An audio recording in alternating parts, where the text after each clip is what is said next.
하고 사랑합니다. 우리 옆에 분들에게 참 잘 오셨습니다. 우리 인사 한번 하시겠습니다. 참 잘 오셨습니다. 네, 반갑습니다. 예. 오늘 새로 오신 분들도 몇 분 계시고, 그렇습니다. 감사합니다. 오늘은 요한복음 12장 20절부터 26절의 말씀에 기초해서 요한복음 강의 49번째 말씀을 여러분들에게 전하겠습니다. 나 있는 곳에 있으라 라는 제목의 말씀입니다. 나 있는 곳에 오라, 나 있는 곳에 있으라 라는 제목입니다. 제가 언젠가 중요한 사람하고 식당에서 중요한 약속을 했습니다. 그런데 약속 시간이 돼도 이분이 나타나질 않습니다. 근데 그럴 사람이 아닌데 아무리 기다려도 안 나와서 15분쯤 지났을 때 전화를 해보니까 와 있다는 겁니다. 식당이 좀 컸는데, 여기는 아니고요, 캔사스 말고 식당이 좀 컸는데 저분하고 저하고 다른 곳에 코너에 이렇게 앉아 있었습니다. 그러니까 같은 곳에 있었는데 같은 생각, 같은 다른 자리에 앉아 있었기 때문에 결국 만남은 30분 뒤에나 이렇게 하게 되었습니다. 참 생각이 그렇죠. 우리가 같은 곳에 있는데 생각이 다를 수가 있다는 것입니다. 동상이몽이라고 말을 하죠. 우리가 마찬가지일 것 같습니다. 예수님을 따른다고 하지만 생각은 다 다르죠. 다 다르죠. 예수님은 이 생각을 하고 있는데 나는 저 생각을 하고 있는 그런 상황들이 매우 흔하게 우리 신자들 사이에서 있을 수 있습니다. 오늘 사실 이 본문이 그 이야기입니다. 제자들하고 예수하고 전혀 같은 자리에 있었는데 같은 자리에서 같은 시각에 같은 사건을 보고 같은 사람을 만났는데 전혀 다른 생각을 하기 시작합니다. 그래서 예수님께서 똑같은 말을 3번을 반복을 합니다. 오늘 그 본문입니다. 우린 이 본문 하나만 24절만 딱 띄워가지고 한 알의 땅에 떨어지자 죽자 너 먼저 죽어라 나 안 죽는다 이러는데 그 본문 아닙니다. 그 말씀 아닙니다. 사실 그 본문과는 전혀 다르게 우리가 오늘 이해를 하게 됩니다. 지난주에 예수님께서 어디에 들어오셨습니까?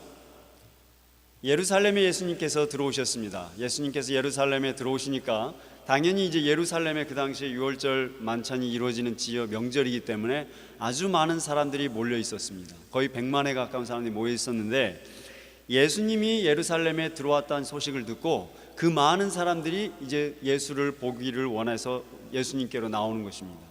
왜 그러냐면 예수님은 다른 메시아라고 하는 다른 많은 사람들과 달리 그 전에 무슨 사건이 있었습니까?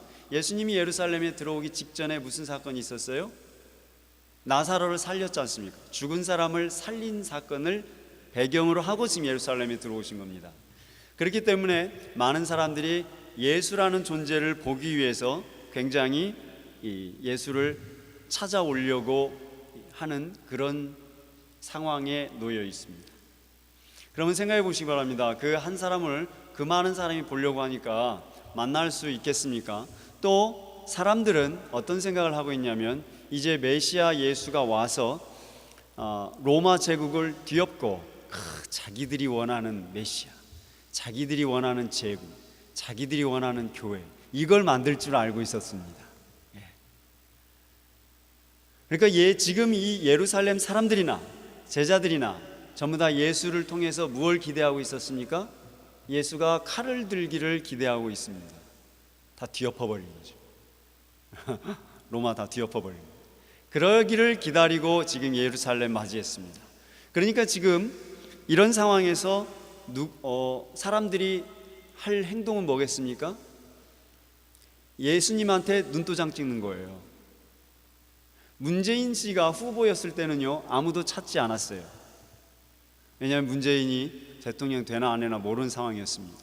그러나 문재인 씨가 대통령이 딱 되고 나니까 그 사람 집 앞에 이 줄을 서는 게 말이죠. 어떻게든지 한 자리 하려고 말이죠. 고관 로마 정부에 좀 올라가 보려고 그런 상황입니다. 지금 똑같습니다. 이 자리에도 예수가 예루살렘에 들어왔으니까 이제 메시아 얼굴 좀 진짜 보려고 그러고 한번 눈도장 찍어가지고 말이죠. 한번 좀 한가닥 로마의 정부에 가고 한가닥 해보려고 하는 메시아 정부의 요직에 들어가려고 하는 그런 상황에 있었습니다. 이때 헬라인들이 나타나서 이제 예수님을 만나려고 합니다. 오늘 21절 보면 누가 옵니까? 그 중에, 그 많은 사람 중에 이때 예수님한테 찾아온 사람이 한둘이겠어요? 그렇죠? 수없는 사람이 왔을 텐데 사도 요한이 굳이 이 헬라인 그리스 사람 몇 사람이 찾아온 거를, 사건을 여기에다 기록을 하고 있습니다. 왜 그럴까요? 왜 굳이 헬라 사람이 왔는데 그 사람만을 기록하고 있을까요? 제대로 한다면 유대 정부를 만들어야 되기 때문에 유대인들이 찾아온 것을 기록했을 텐데 오늘 여기서 헬라인들이 얘기한 것을 지금 적고 있습니다. 이 헬라인들이 누구를 찾아왔습니까? 누구를 먼저 찾아왔어요? 빌립을 찾아옵니다. 왜 빌립을 찾아왔을까요? 빌립이 헬라 사람이거든요. 그리스계예요. 그래서 같은 민족이니까, 왜 그러냐면 너무 많은 사람들이 오니까 자기도 순서가 안 될 것 같으니까 선을 댄 거예요. 선을 대니까 같은 헬라계 사람들, 그리스 사람에게 선을 댑니다. 그래서 빌립한테 먼저 선을 댔습니다. 근데 빌립이 안드레를 찾아갑니다. 왜 안드레를 찾아갔냐면요, 안드레 고향이 어디예요? 갈릴리 벳세다 사람이에요. 안드레가. 근데 그 벳세다 지역의 사람이 찾아온 거예요. 벳세다에서 사는 헬레 사람이 찾아와서 빌립과 안드레가 같은 동양 사람이라고 해서 만난 거예요. 그러니까 지금 빌립이나 안드레는요, 굉장히 들떠 있는 상황이 된 겁니다. 이때 예수님한테 찾아와서 헬라 사람들이 보고자 합니다. 어떻게 하실래요? 물으니까 예수님이 뭐라고 대답하십니까? 우리 23절 말씀을 같이 한번 읽어보겠습니다. 23절입니다. 예수께서 대답하여 이르시되 인자가 영광을 얻을 때가 왔도다, 이렇게 얘기합니다.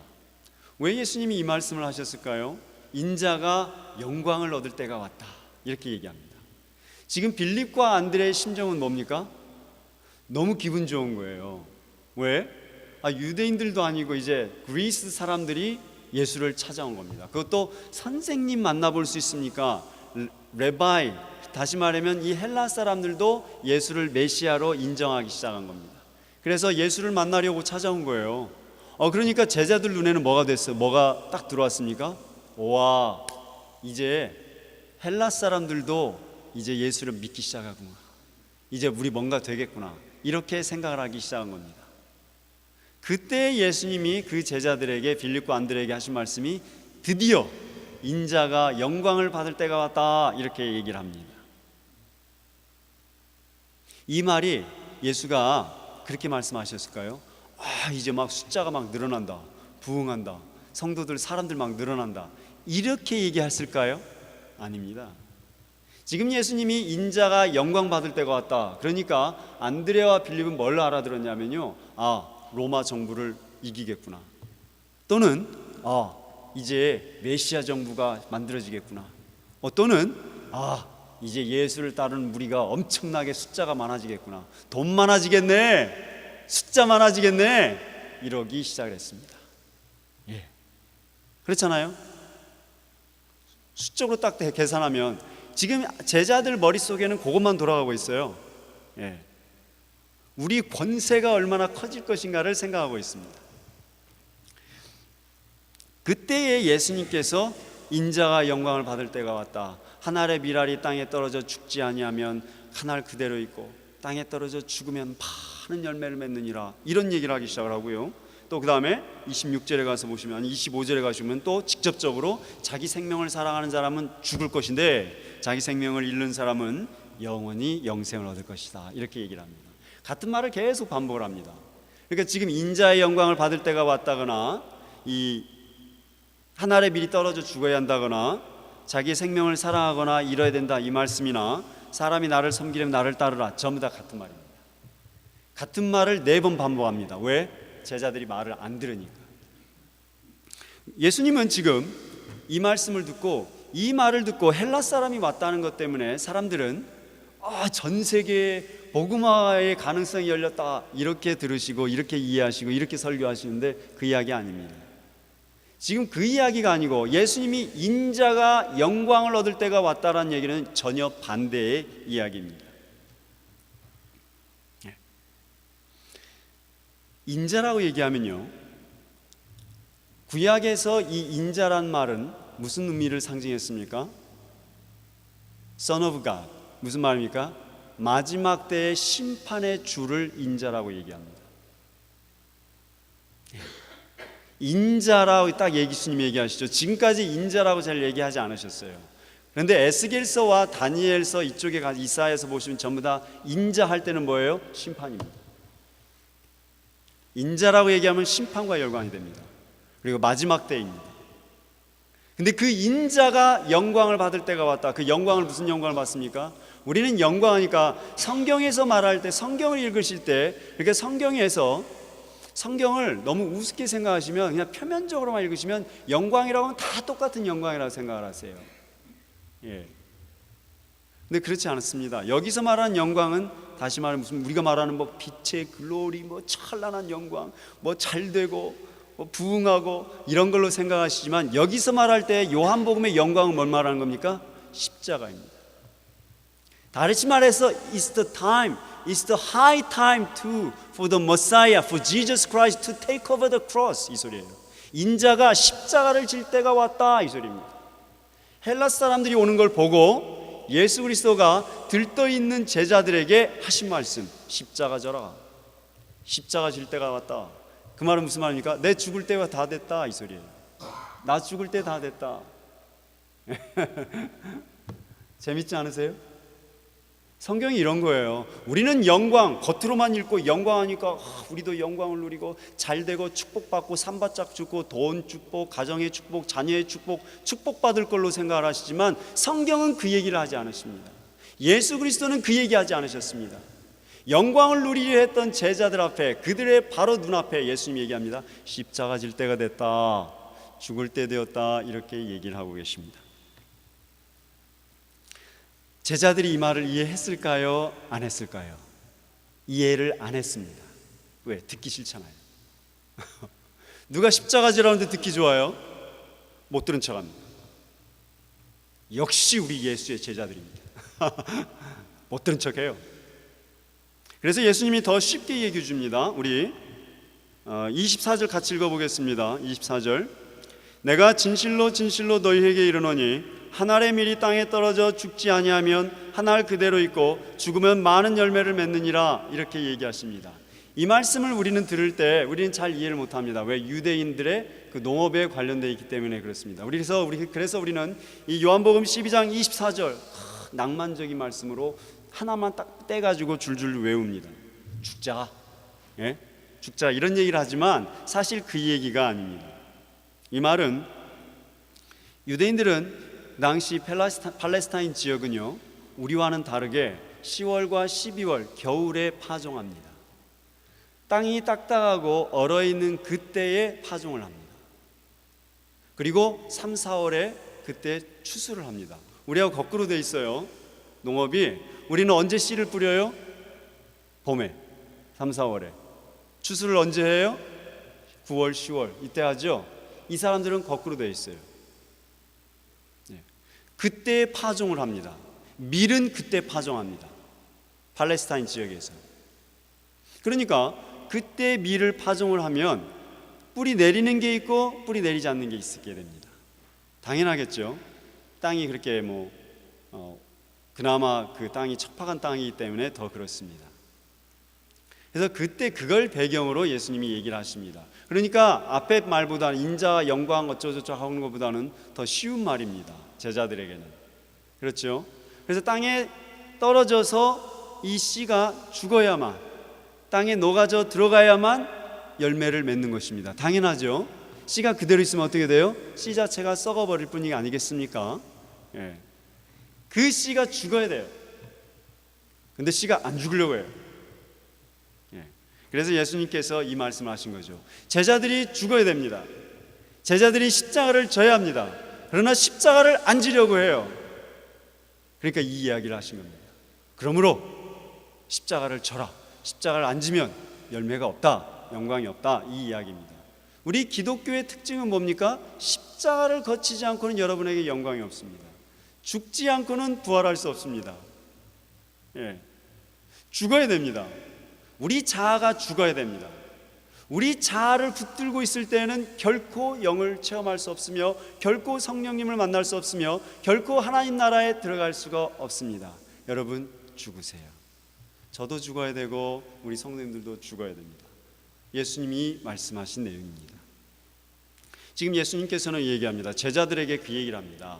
왜 제자들이 이렇게 듣지 않으려 했냐면요, 그동안 누누이 3년 동안 예수님이 이 메시아의 도리를 얘기해 왔습니다.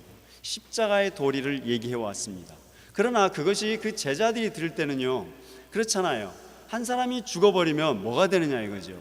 메시아가 죽어버리면 무슨 업적을 이루느냐, 죽지 말자 이거였는데 예수님이 계속 하신 얘기는 겁니다. 한 알의 밀, 그 보잘것없는 밀 하나가 썩어 죽는다고 뭐가 나오겠어요? 그 소망 없는 그 땅에 씨가 뿌려진다고 무슨 열매가 나오겠어요?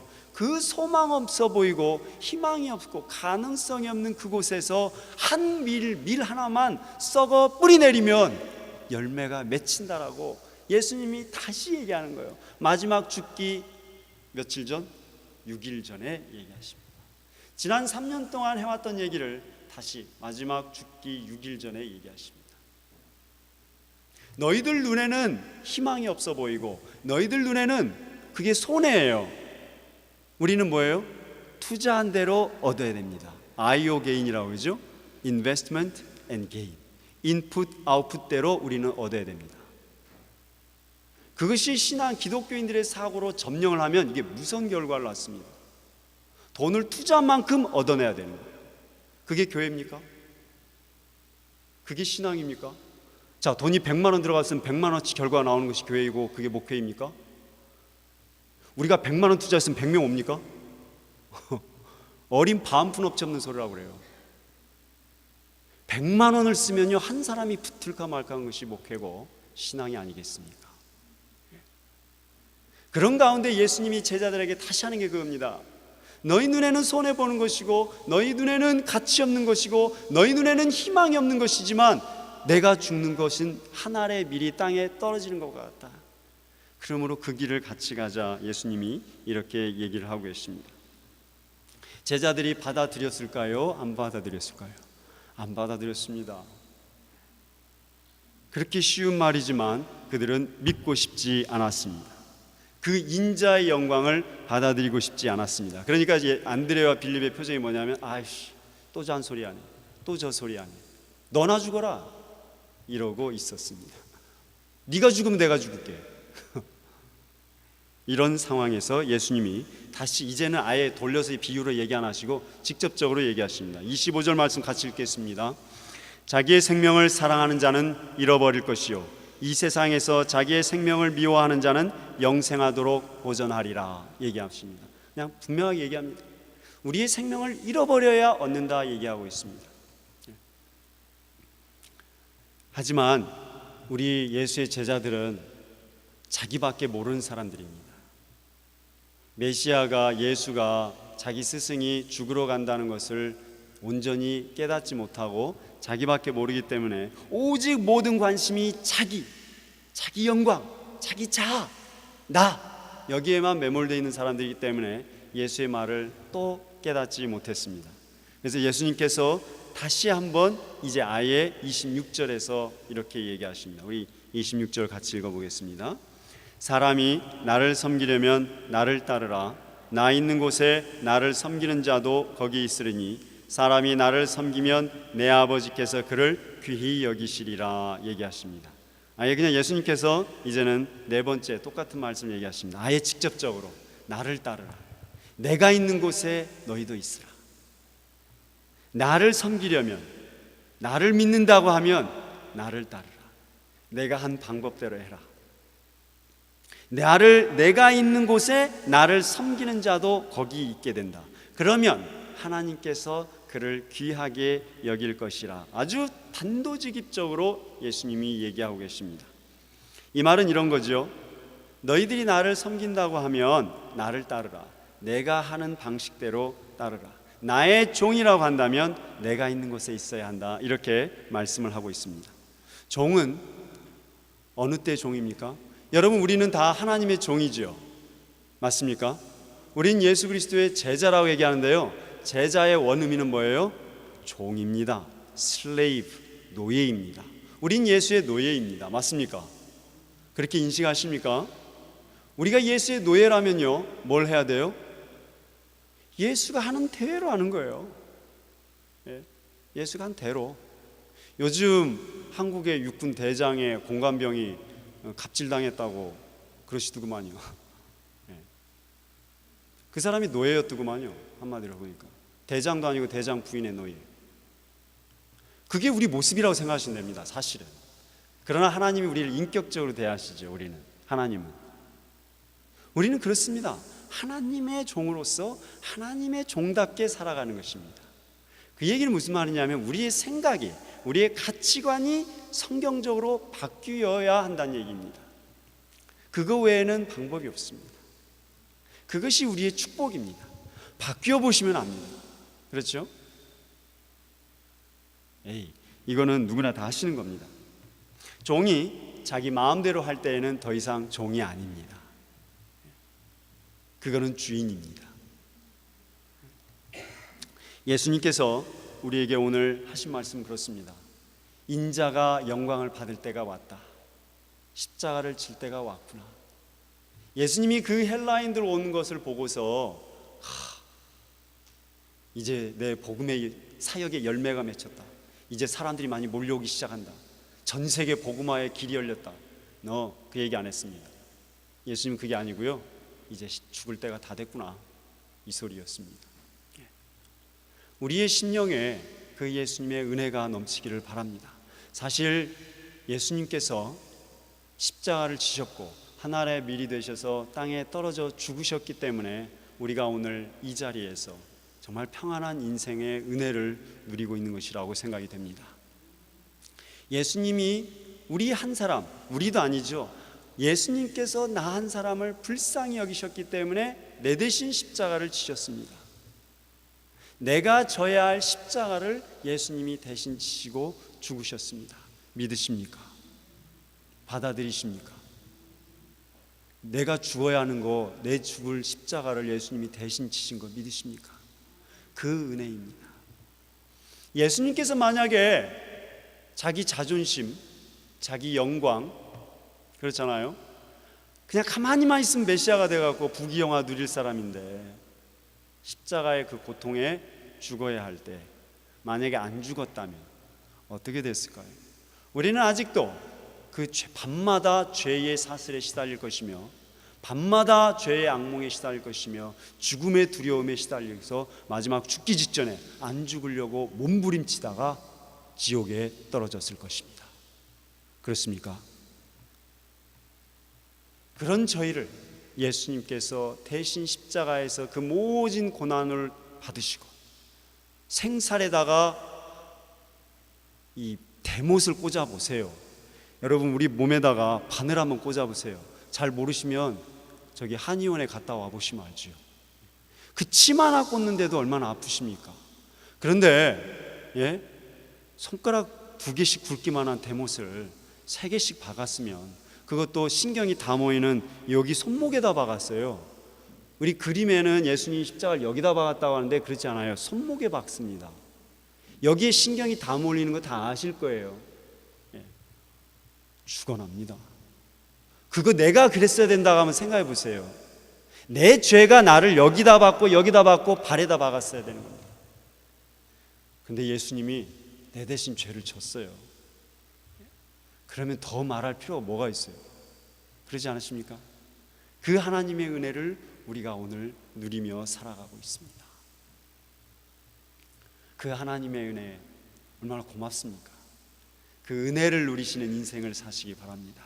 그 은혜 안에서 풍성해지시고 그 은혜 안에서 강성해지고 그 안에 은혜 안에서 어떤 환경과 조건 속에서도 하나님을 깊이 만나시고 기쁨을 누리시는 인생을 사시는 것이 제자의 삶입니다. 아멘. 예수님께서 우리에게 다시 말씀하십니다. 나 있는 곳에 여기 와라. 내가 있는 곳에 너희도 있어야 된다. 무슨 말입니까? 같이 십자가 지러 가자.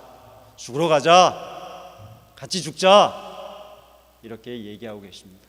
안 죽으려고 발버둥 치다가는 다 죽는다 얘기하시죠? 자기 생명을 사랑하는 자는 잃어버릴 것이다. 이 말이 무슨 말입니까? 안 죽으려고 발버둥치다가는 다 죽을 것이다, 이 소리입니다.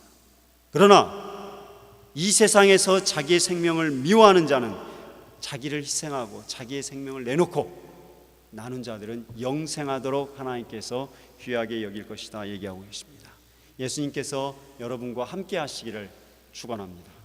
기도하겠습니다. 하나님 아버지, 감사합니다. 예수 그리스도께서 우리의 모든 허물과 죄악을 대신 지시고 십자가에서 죽으심으로 우리에게 새 생명을 주시고 새 인생을 허락하신 은혜에 감사를 드립니다. 아버지 하나님, 우리가 이 예수 그리스도의 깊은 사랑과 은혜의 세계로 나아가서 하나님을 만나고 더 깊은 영의 세계로 나아갈 수 있도록 인도하여 주시기를 기도합니다. 주님, 이 시간에 그 은혜에 감사해서 주 예수의 살을 떼고 주 예수의 피를 마실 때에 이 성만찬에 주께서 함께 하시고 우리의 모든 죄악과 허물이 있다면 이 주의 성만찬을 홀대하지 않도록 주님 역사하여 주시고 그 심령을 붙들어 주옵소서. 우리 주 예수 그리스도 이름으로 기도합니다. 아멘.